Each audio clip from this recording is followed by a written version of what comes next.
The styling was tweaked to make it look a little lower and wider. There are more standard features and the suspension has been enhanced.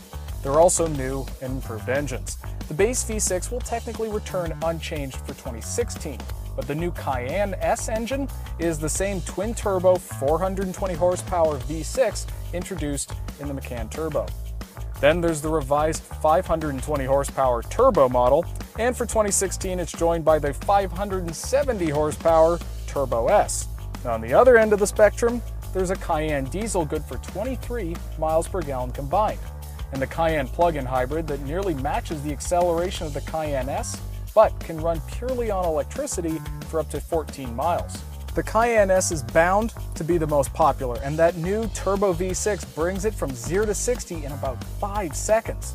Unfortunately, its 8-speed automatic doesn't have the crisp, rapid-fire shifts of the PDK transmission found in the Macan and all of Porsche's sports cars. And really, that's just one of the ways this doesn't quite feel like a proper Porsche. The Macan does a better job of the whole sports car SUV feel. Having said that, this can take corners far faster and is far sharper than any SUV has any right to be. There's a sense of fun and engagement here you're just not going to get from its competition, with the exception of maybe a BMW X5M.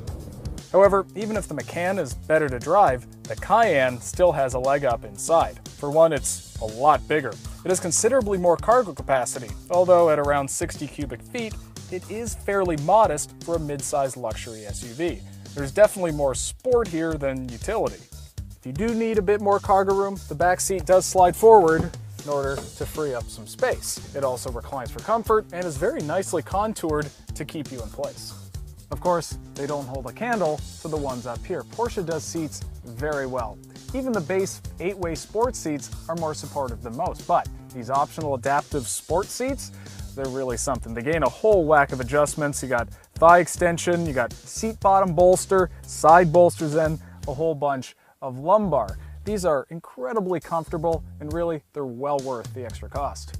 Like other Porsches, there's a high rising center console covered in a great many buttons. Now, on the one hand, you could argue that this is a good thing because you just have to click one button instead of weeding your way through multiple touchscreen menus or clicking and twirling a multi-purpose knob.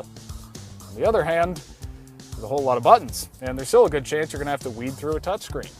The Cayenne also stands above the Macan in terms of, well, its giant grab handles, but also its interior in general. Now, yes, this particular Cayenne has more than $30,000 worth of options on it, including fancy red seat belts and leather covering, well, basically everything.